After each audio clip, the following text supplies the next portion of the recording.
Have you ever wondered why so many people start their spiritual awakening journey only to disappear? It's not because they've reached some mystical mountaintop and transcended into bliss.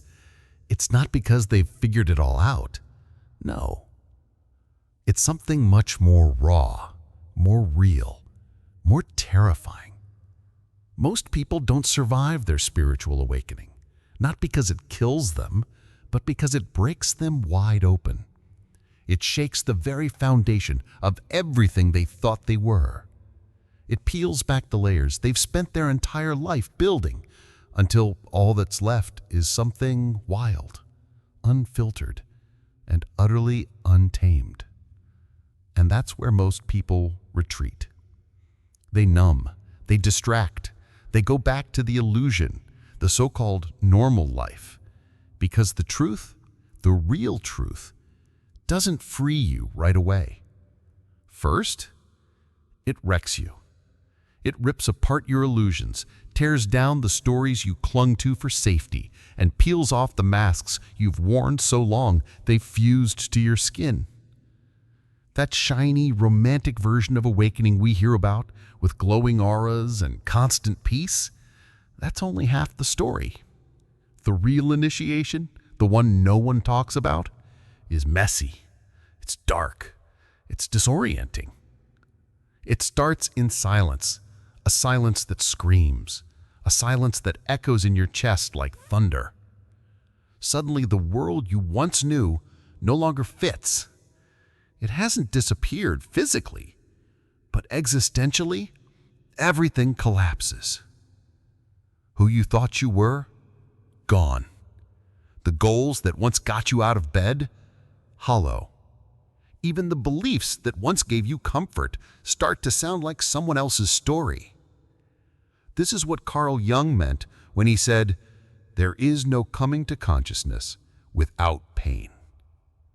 Awakening doesn't come dressed in light and ease. It arrives as a kind of inner crisis, that moment when the life you've built starts to feel like a beautifully decorated lie. Not a malicious one, but a necessary one. A safety net you once needed, but don't anymore. And now what? Something inside you, something ancient, says, it's time. And that part of you, it won't let you sleep the same way again. Everything changes. The dreams you once chased suddenly feel empty. The people you once connected with seem like they're speaking a different language. The pleasures you once craved don't land anymore. And then comes the silence. Not peace, but a roaring silence that drowns out the voice you once called me. This is ego death. And it's not poetic. It's not a metaphor. It's the actual death of the personality you built to survive. If you resist it, it hurts more. If you fight it, it feels like insanity. If you surrender, it still tears you apart. But in that tearing, if you're willing to stay with it, you glimpse something eternal. And this is why most people don't survive the process. Because the old self doesn't leave quietly. It clings. It bargains. It screams. It tells you this is just a phase, that you're broken, depressed, delusional. And maybe you do feel that way. But what if the map you were given for life was never meant to lead you back to yourself? We were taught how to succeed, how to be liked, how to win. But we were never taught how to be real. We were never taught how to descend into ourselves. So when the descent begins, when you start falling inward, it feels like destruction. But it's not destruction. It's initiation. It's the sacred invitation you didn't know you were waiting for. You're being asked to let go of everything that isn't true. Every role, every label, every borrowed belief. You'll lose people, you'll lose things, and most painful of all, you'll lose versions of yourself you thought were permanent, and you must let them go. Because if you try to drag the old into the new, it will decay in your hands. Spiritual awakening doesn't give you a shinier version of your old life. It burns it down, and it waits in the ashes to see what, if anything, dares to rise. But here's the thing. Most people turn back. They choose comfort over truth, applause over authenticity. They stay in the cage they know instead of venturing into the wilderness of the unknown. Because that wilderness, it's terrifying. It speaks a language logic can't understand. It doesn't come with guarantees or 5-step plans. It asks you to feel, to stay, to stare into the mirror long enough to recognize the parts of yourself you've spent a lifetime hiding from. And what you see in that mirror, that's your shadow. Not the villain, not the enemy, but the part of you that's been aching to come home. The part that cried, manipulated, raged, controlled, the part that learned to survive without love. To awaken fully, you have to invite that part in. You have to make room for it at the table. But that's no small task, because your shadow doesn't speak gently. It shows up in your triggers, your defensiveness, your addictions. It lives in the patterns that sabotage what you most want. And unless you face it, you stay stuck in the loop. See, this is what so many people miss. Awakening isn't the end of suffering.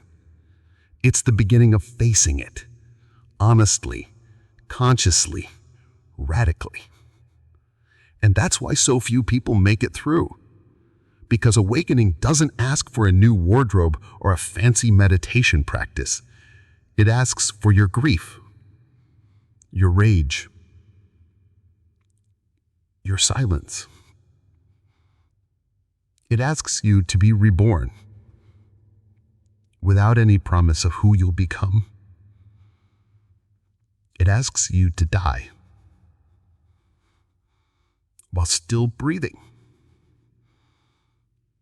And if you can do that, if you can stay present while everything crumbles, something extraordinary begins to emerge. But not right away. When the old self starts to dissolve, what comes next isn't clarity. It's chaos. It's a void. It's the in-between where nothing makes sense anymore. The cocoon phase, the space where the caterpillar has turned to mush, but the butterfly hasn't taken form yet. This is where most people feel like they're losing their mind, and in a way, they are. The identity that once held everything together, gone. The map you once followed, burned. And the destination? It hasn't even shown up yet. You wake up not knowing who you are anymore. You walk through the world like a stranger in your own skin. You try to explain what's happening, but the words always fall short. And that silence, that disorientation, it's not failure, it's transformation. But it feels like grief because you're mourning a life you built with love. Even if that life was built from survival, it was still yours. Letting it go can feel like betrayal. But the truth is, you're not betraying yourself. You're finally honoring the part of you that never got to lead. And in that void, the shadow comes closer. It's no longer content to hide in the basement of your psyche. It shows up in your relationships, in your reactions, in every unhealed wound that suddenly rises like a scream from the deep.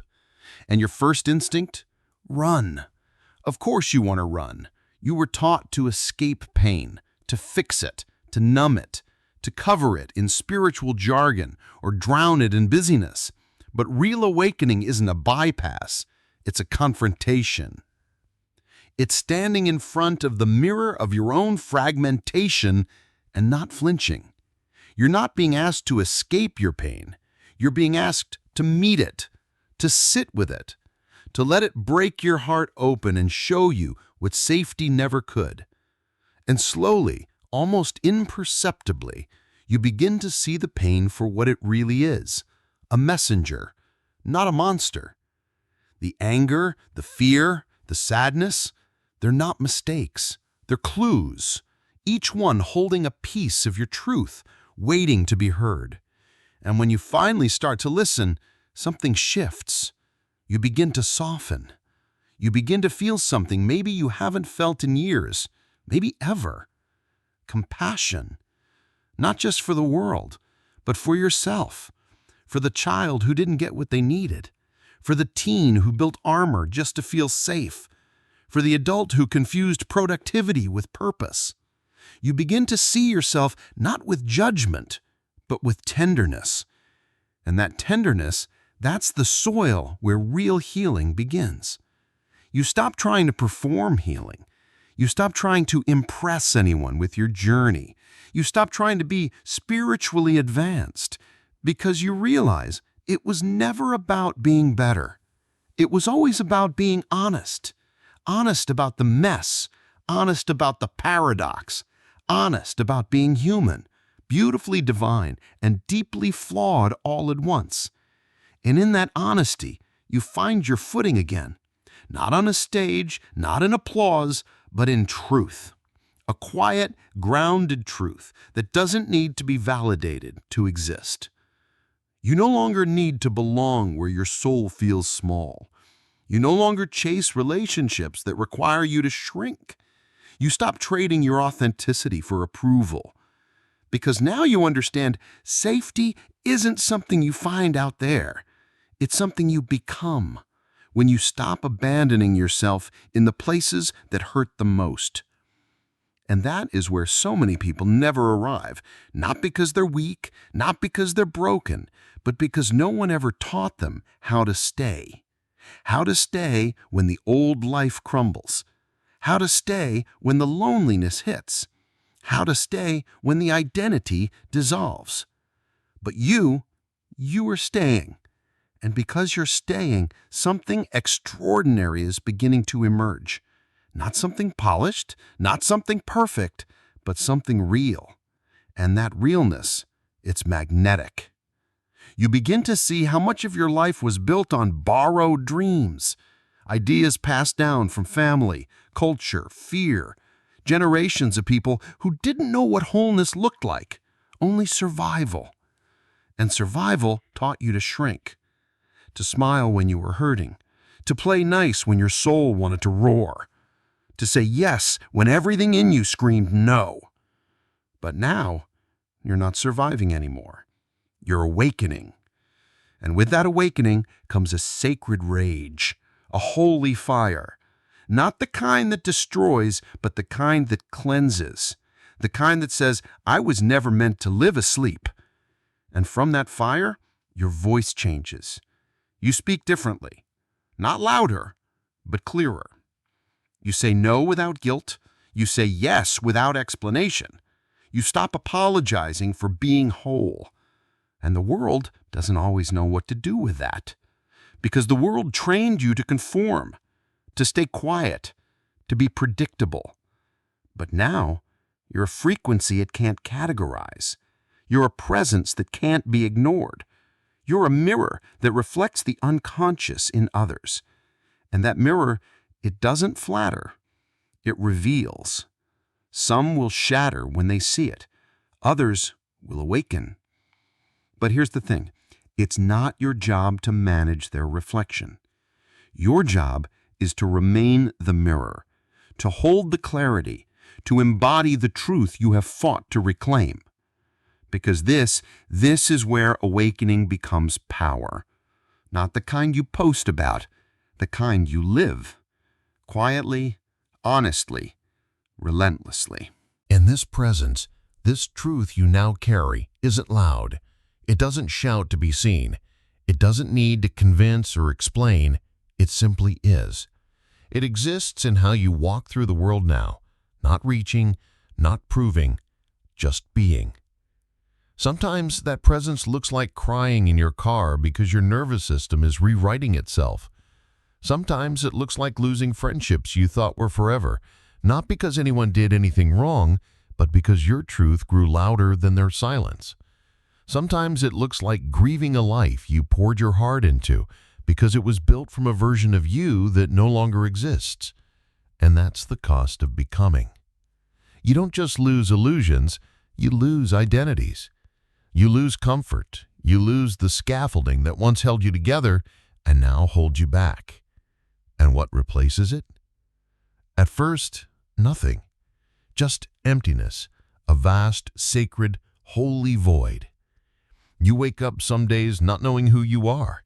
You speak and the words feel too small. You try to make plans and the future just laughs. Because this phase, it's not about building. It's about listening. Listening to the whisper beneath the noise. The whisper that says, let go. Let go of the timeline. Let go of the plan. Let go of needing to know what it all means. Let it shape you. Let it strip you. Let it show you what's left when there's nothing left to protect. And what remains? Not your persona, not your performance, not the curated version of you. What remains is breath, presence, the deep pulse of being alive without needing to prove it. And in that stillness, you meet yourself. Not the self you imagined, not the one you thought you were supposed to be, but the one who was always there, the one who remembers, the wild one, the wounded one, the one who came here with a purpose before the world taught you to forget. You don't need to chase purpose anymore. You become it. In the way you speak, in the way you move, in the way you stay soft when life wants to harden you. You stop reaching for meaning like a ladder to climb. You start embodying meaning like a way of walking, a way of loving, a way of not abandoning yourself when things get dark. Because this is the deeper phase of awakening.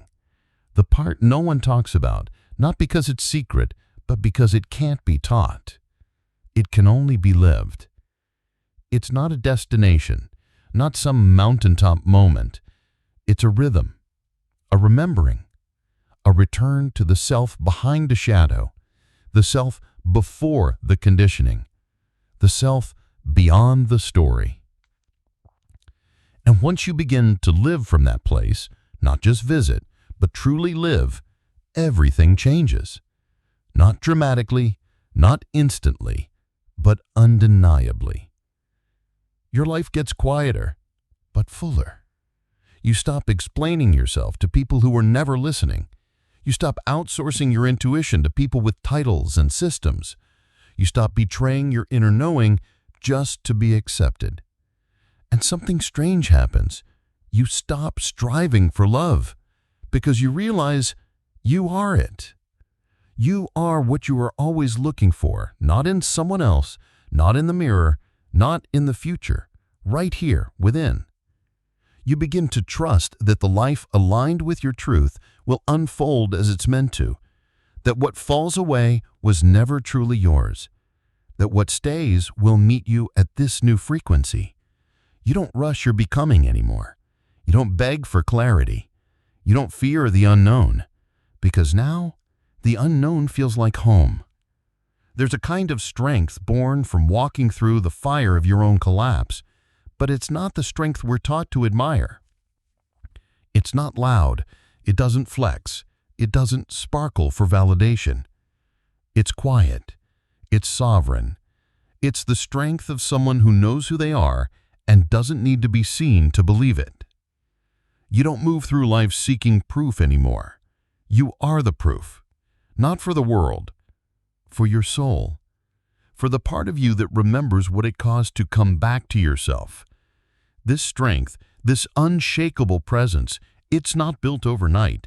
It's forged in fire, in tremble, and nights you thought you wouldn't survive. But you did. You stayed. And now you don't just survive. You live. Simpler. Not because life is easier, but because you've stopped wasting energy pretending to be who you're not. You've stopped building relationships out of fear. You stopped selling your time for approval. You stopped diluting your depth just to be accepted. You've met yourself too deeply to ever pretend again. And what once felt like exile now feels like grace, because it brought you here, to this stillness, to this truth, to this inner sanctuary that nothing outside of you can ever give or take away. You look at others now, running, performing, seeking, and you don't judge, because you were there. You still carry the scar, but you also carry the light, not the kind that blinds, the kind that beckons, the kind that says, you can stop running now. You can feel. You can come home to yourself. Some will, some won't. And that's okay, because your job isn't to wake them up. Your job is to stay awake, to stay grounded, to stay open, to stay real. That's the quiet revolution. Not fighting the system, but refusing to feed it with your energy.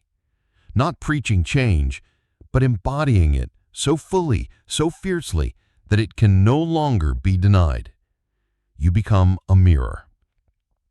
Not one that flatters, but one that reflects. Some will shatter, some will awaken, but your role isn't to manage their reaction. Your role is to remain the fire. This is how awakening becomes power, not through performance, but through permanence. You are what cannot be moved, because you no longer live from the surface. You live from the source, from the self that was never broken, only buried. And now you remember. You remember how to rest without guilt, how to feel without shame, how to speak without shrinking, how to walk through the world without explaining yourself. Because your existence is no longer a question, it's an answer. You no longer scream, "Who am I supposed to be?" You say with quiet certainty, "I already am." And that is the final threshold. Not becoming more, but becoming you. All of you. The holy, the messy, the divine, the broken, the healed, the healing, the becoming. You're no longer trying to escape the human experience. You're here to inhabit it, fully, consciously, boldly. And this is why you survived your spiritual awakening. Not because you transcended it, but because you stayed. You stayed through the fire. You stayed through the unraveling. You stayed through the silence. And in staying, you became true.